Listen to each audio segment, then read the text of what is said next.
जय हिंद। आज का क्लास हम लोग साइंस का देखेंगे जो कि चैप्टर 1 का जो सब केमिस्ट्री का है, क्या रासायनिक अभिक्रिया एवं समीकरण का पार्ट 1 वीडियो हमने बना दिया था। आज हम लोग जो वीडियो बना रहे हैं वो क्या बना रहे हैं, पार्ट 2 बना रहे हैं। अगर हमारे पिछले वीडियो आपने नहीं देखा है तो उसको देख लीजिए, तो आपको ये जो चैप्टर है क्लियरली समझ में आएगा, कोई दिक्कत नहीं आएगी। तो चलिए बिना समय गवाते हुए आज की क्लास को स्टार्ट करते हैं। तो आज की क्लास को स्टार्ट करने से सबसे पहला जो क्वेश्चन आता है वो हमारा क्या आता है, रासायनिक समीकरण को संतुलित करना क्यों आवश्यक है। क्या रासायनिक समीकरण हमने पढ़ा था, रासायनिक समीकरण क्या होता है। रासायनिक समीकरण जिसमें कि दो तरह के पदार्थ होते हैं, एक तरफ क्या होता है अभिकारक, दूसरा तरफ उत्पाद। अभिकारक को रिएक्ट करवाने के बाद यानी कि अभिक्रिया कराने के बाद हमें जो मिलता है वो क्या मिलता है, उत्पाद मिलता है। तो ये किसके अकॉर्डिंग में होता है, रासायनिक समीकरण के अकॉर्डिंग में होता है। तो अब हम लोग के पास क्वेश्चन आता है कि रासायनिक समीकरण को संतुलित क्यों करना चाहिए। संतुलित मतलब कि बराबर उसकी जो परमाणुओं का द्रव्यमान होता है वो बराबर क्यों होना चाहिए। इसके लिए हम एक थोड़ा सा हम लोग ये एग्जांपल को समझते हैं। मान के चलिए किसी भी घर में दो बेटे हैं और दो बेटों में से अगर बराबर संपत्ति का बंटवारा ना किया जाए तो उस क्या वो कभी बढ़िया से सरवाइव कर सकेगा, नहीं कर सकेगा, आपस में मतभेद होते रहेंगे। तो सेम यहाँ पे भी होता है, अगर हम केमिकल कंपाउंड्स को यानी कि रासायनिक समीकरण को बराबर नहीं करते हैं तो ये आपस में रिएक्ट करते रहते हैं, रिएक्ट करके कुछ घातक भी कर सकते हैं। तो चलिए देखते हैं इसका क्या डिफिनेशन है। तो सबसे पहले क्या बोलता है, द्रव्यमान के संरचना के नियम के अनुसार, किसका द्रव्यमान के संरचना के नियम के अनुसार, द्रव्यमान की जो उसके जो इलेक्ट्रॉन की संख्या होती, प्रोटॉन की इलेक्ट्रॉन की जो संख्या होती, परमाणु द्रव्यमान जो होते हैं उसके नियम के अनुसार, संरचना नियम के अनुसार किसी भी रासायनिक अभिक्रिया के उत्पाद तत्वों में कुल द्रव्यमान अभिकारक तत्व के कुल द्रव्यमान के बराबर होता है। यानी कि ये कौन सा, ये देखिए द्रव्यमान उत्पाद संरचना के नियम के अनुसार किसी भी रासायनिक अभिक्रिया के उत्पाद तत्व में जितना तत्व होगा यानी उत्पाद तत्व में जितना परमाणु होगा उतना परमाणु की कुल परमाणु द्रव्यमान अभिकारक तत्व के कुल द्रव्यमान के बराबर होगी। यानी कि उत्पाद और अभिकारक ये दोनों का परमाणु संख्या जो होगा वो क्या होगा, बराबर होगा। अब आगे क्या बोलता है, किसी रासायनिक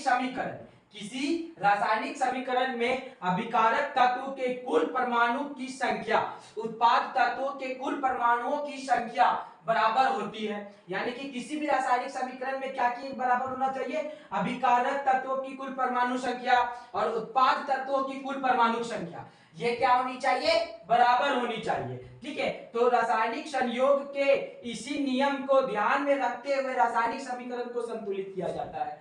यानी कि इसके जो अभिकारक और उत्पादों की संख्या है वो हमेशा बराबर होनी चाहिए और इसी नियम के अकॉर्डिंग से इसको संतुलित किया जाता है। किसको, रासायनिक समीकरण को संतुलित किया जाता है ताकि ये आपस में रिएक्ट ना करें, आपस में अभिक्रिया ना करें। अभिक्रिया तो हम लोग करा के उत्पाद को बनाते हैं, अभिकारक को हम लोग अभिक्रिया कराते तो हमको उत्पाद मिलता है। जैसे कि मान के चलिए हम सोडियम और क्लोराइड को जैसे ही अभिकारक कराते, जैसे ही उसको अभिक्रिया कराते हैं तो वो हमें क्या देता है, रिजल्ट में NaCl सोडियम क्लोराइड देता है ना। तो वो क्या दिया हमको, नमक दिया। दो तत्वों को आपस में अभिक्रिया करवाए। उसी तरह ऑक्सीजन और हाइड्रोजन को अगर हम रिएक्ट करवाते हैं, उसमें अभिक्रिया कराते तो हमको क्या मिलता है, वाटर मिलता है, पानी मिलता है। तो यहाँ पे बोला जाता है कि उसका जो परमाणु संख्या है वो क्या होना चाहिए, दोनों तरफ बराबर होना चाहिए। चलिए एक बार और पढ़ देते हैं, इसको लिख लीजिएगा आप लोग, वेरी वेरी इंपॉर्टेंट क्वेश्चन है। द्रव्यमान के संरचना के नियम के अनुसार, किसके नियम, द्रव्यमान के संरचना के नियम के अनुसार किसी भी रासायनिक अभिक्रिया के उत्पाद तत्वों में कुल द्रव्यमान अभिकारक तत्वों के कुल द्रव्यमान के बराबर होता है। यानी कि उत्पाद और अभिकारक के तत्वों के बराबर होता है। किसी रासायनिक समीकरण में अभिकारक तत्वों के कुल परमाणु की संख्या उत्पाद तत्वों के कुल परमाणु की संख्या के बराबर होगी। किसके बराबर होगी, अभिकारक की कुल परमाणु संख्या और उत्पाद की कुल परमाणु संख्या आपस में क्या होनी चाहिए, बराबर होनी चाहिए। और रासायनिक संयोग के इसी नियम को ध्यान में रखते हुए, किसके, रासायनिक संयोग के इसी नियम को ध्यान में रखते हुए रासायनिक समीकरण को संतुलित किया जाता है। ठीक है, रासायनिक समीकरण को संतुलित किया जाता है, कोई दिक्कत, चलिए ठीक है। अब दूसरे क्वेश्चन की ओर बढ़ते हैं।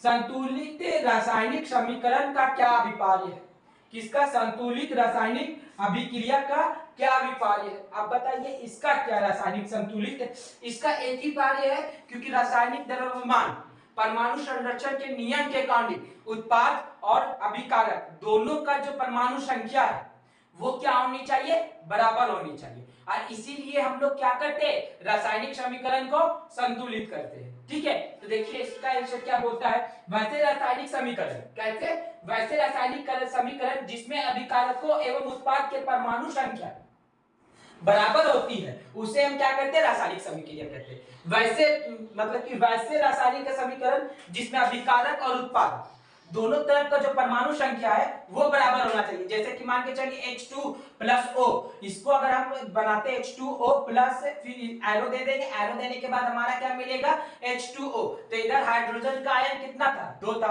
और ऑक्सीजन का आयन 1।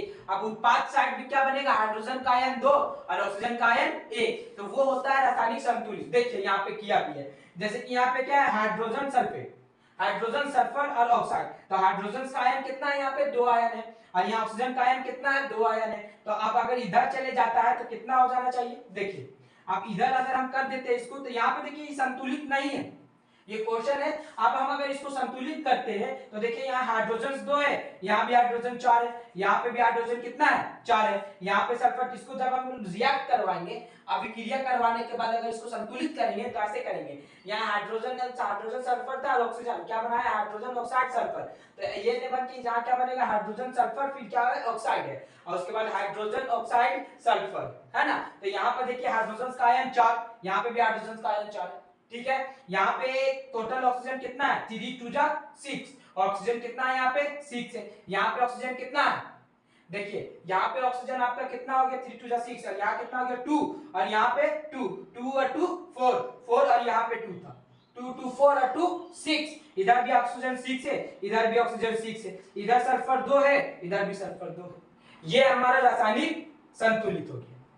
ठीक है, चलिए अब अगला क्वेश्चन में देखते हैं। अगला क्वेश्चन क्या बोलता है, एक भूरे रंग का चमकदार तत्व एक से की वायु की उपस्थिति में गर्म करने पर वह काले रंग का हो जाता है तथा इस तत्व के एवं काले रंग का यौगिक का नाम बताइए। देखिए भूरा रंग का तत्व है, ब्राउन कलर का है, तो क्या होगा, ब्राउन कलर का हम लोग देखते हैं, हम लोग लगाते भी है घर में। तांबा का जो तार होता है कॉपर, वो भूरा कलर का होता है ना। उसको कभी देखे होंगे वायर में, तो वायर का जो ऊपर का जो रबर का प्लास्टर चढ़ा हुआ रहता है, उसमें जो लगाया जाता है उसको निकालने, देखिए तांबा का कलर का भूरा रंग का निकलेगा ना। तो यहाँ पे देखिए ये क्या होगा, इस तत्व का नाम क्या है, कॉपर है। कॉपर का क्या होता है, C2CO 2Cu, है ना। तो ये कॉपर का लिख दिए। अब इसका देखिए क्या बोलता है, तथा काले रंग के यौगिक का नाम क्या होगा, कॉपर ऑक्साइड। अब कॉपर ऑक्साइड क्यों होगा, चलिए देखते हैं। सबसे पहले हम लोग जानते हैं कि कॉपर का क्या होता है, 2Cu 2Cu कॉपर हो गया। अब आगे क्या बोलता है, देखिए यहाँ पे कि वायु की उपस्थिति में, किसकी उपस्थिति में, वायु मतलब ऑक्सीजन, ऑक्सीजन की उपस्थिति में गर्म किया जाता है। तो देखिए यहाँ पे C2Cu कॉपर लिखे, फिर क्या लिख दिया, ऑक्सीजन लिखे, प्लस अभिक्रिया कराए, किसको गर्म किए, उष्मा किए। अब उष्मा करने के बाद क्या मिलता है हमको, 2CuO, यानी कि कॉपर ऑक्साइड। कोई दिक्कत नहीं। चलिए उम्मीद करते हैं कि आज का क्लास आपको समझ में आया है। मिलते हैं अगले क्लास में। जय हिंद।